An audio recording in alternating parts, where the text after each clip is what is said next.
que você vai ouvir neste vídeo talvez seja a denúncia mais grave já feita contra o judiciário brasileiro. E não, isso não é teoria da conspiração, não é desinformação, não é boato de rede social. Isso está documentado com nomes, datas, prints, decisões, planilhas e mensagens de WhatsApp. E foi revelado por uma investigação corajosa conduzida pelos jornalistas de Gaga e Vieira, publicada pela plataforma Public e pela organização Civilization Works. E o que essa investigação mostra é simplesmente brutal. O Brasil sofreu sim um golpe de Estado, mas não com tanques nas ruas ou militares no poder. O golpe foi dado de dentro do Supremo Tribunal Federal e do Tribunal Superior Eleitoral, com o silêncio ensurdecedor da imprensa, com a cumplicidade do governo e com os aplausos de quem deveria denunciar. Agora, com provas, podemos dizer, os réus do 8 de janeiro foram vítimas de uma perseguição política sistemática. Em 8 de janeiro de 2023, manifestantes invadiram os prédios dos três poderes em Brasília. Houve vandalismo? Sim. Foi um golpe de Estado armado? Não. A maioria dos manifestantes era pacífica. Muitos chegaram depois dos atos. Alguns estavam ali para orar, vender bandeiras ou apenas protestar. O que veio depois foi a resposta mais desproporcional e arbitrária da história recente do nosso país. Prisões em massa. Idosos, mães com filhos pequenos, gente sem antecedentes criminais. Todos jogados no mesmo balaio, rotulados como golpistas e terroristas. E quem comandava tudo de seu gabinete era Alexandre de Moraes, ministro do Supremo Tribunal e, na época, também presidente do Tribunal Superior Eleitoral. Um homem com um poder total, investigador, promotor e juiz da causa. O que ninguém sabia, ou pelo menos fingia não saber, e agora foi revelado pelos arquivos do 8 de janeiro, é que Moraes operava nos bastidores uma força-tarefa clandestina, secreta e inconstitucional, digna dos regimes soviéticos. Essa força-tarefa funcionava dentro do Tribunal Superior Eleitoral, mas tratava de casos criminais, o que é ilegal. E operava da seguinte maneira: eles vasculhavam as redes sociais dos manifestantes, classificava cada um com uma certidão digital, e com base nessas certidões, eles decidiam quem ficava preso e quem seria solto. Não importava se a pessoa tinha quebrado algo, ou se ela não tinha cometido crime, ou se tinha vendido algodão doce, se ela estava ali para vender bandeira, nada disso interessava. O que interessava era o que ela postava, curtia ou comentava nas redes. Postou que Lula é corrupto? Positivo. Usou verde e amarelo? Positivo.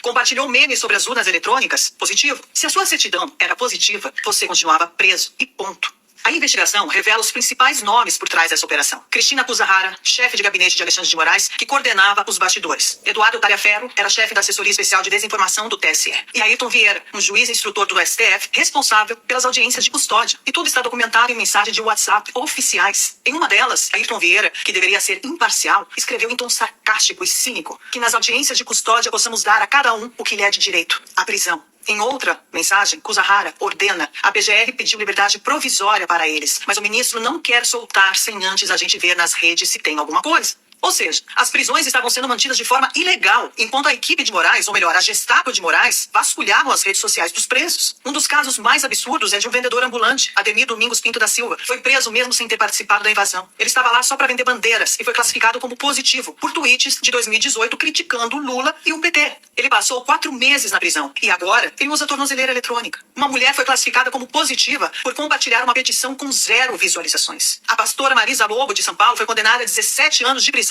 por ter ido rezar em Brasília. A aposentada Vildete da Silva Guardia, de 74 anos, foi presa por engano. Depois de 21 dias e um sangramento intestinal, ela foi libertada. Os dados ilegais e o sistema paralelo para identificar os manifestantes, a equipe de Moraes acessou bancos de dados sigilosos, e esse é o ponto gravíssimo. Ele acessou a GestBio, que é a biometria facial e impressões digitais de todos os eleitores do Brasil. Ele acionou a Receita Federal, ele acionou a RENAC, que é o cadastro de motoristas, tudo isso sem ordem judicial. Esses dados foram cruzados com postagens em redes sociais para montar dossiês secretos. Foram emitidas 1.398 certidões. Quem tinha certidão positiva, mesmo sem ter cometido crime, continuava preso.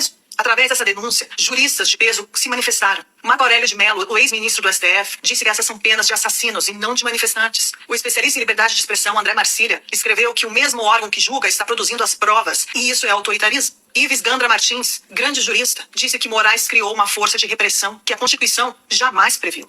A gravidade do escândalo rompeu as fronteiras. O governo dos Estados Unidos, que já sabia de tudo isso, sancionou Alexandre de Moraes por violações de direitos humanos. Donald Trump aplicou uma tarifa de 50% sobre exportações brasileiras, em resposta ao processo político contra Bolsonaro e pessoas inocentes. Lula respondeu dizendo que o Brasil é soberano. Mas os arquivos, senhor Lula, provam que a soberania popular foi sequestrada por dentro das instituições. Esta é a maior denúncia já feita contra o sistema de justiça brasileiro. É um verdadeiro escândalo. As revelações contidas nos arquivos do 8 de janeiro não são apenas constrangedoras, devastadoras, elas são criminosas. Pela primeira vez, temos provas documentais com nomes, datas, ordens internas de que o Supremo Tribunal Federal e o Tribunal Superior Eleitoral operaram como braços de um projeto de poder e não como garantidores da Constituição. Alexandre de Moraes, mesmo sancionado pelo governo dos Estados Unidos sob a lei Magnitsky por violar direitos humanos de cidadãos brasileiros, segue exercendo suas funções como se nada tivesse acontecido. Não pediu afastamento, não foi investigado, não se explicou à nação. Pelo contrário, ele respondeu às denúncias com ainda mais autoritarismo. No dia seguinte, as manifestações massivas que tomaram as ruas do Brasil em dezenas de cidades, denunciando a escalada da censura, da repressão e do arbítrio judicial, Moraes decretou prisão domiciliar contra Jair Bolsonaro, sem novo fato, sem crime flagrante, sem justificativa que se sustente à luz do direito. A reação imediata de um togado acuado não foi argumentar com provas, foi calar com tornozeleiras eletrônicas todos os seus opositores políticos. O verdadeiro golpe de Estado no Brasil não partiu das ruas, partiu dos gabinetes blindados das mais altas cortes da República. Um golpe sem armas, mas com algoritmos, sem tanques, mas com biometria facial, planilhas e hashtags invadidas e manipuladas. Um golpe que substituiu o devido processo legal por grupos de WhatsApp secretos, que usou a máquina do Estado para punir quem ousou expressar opinião contrária ao regime vigente. E que agora, diante da exposição pública dos seus métodos, dobra a aposta.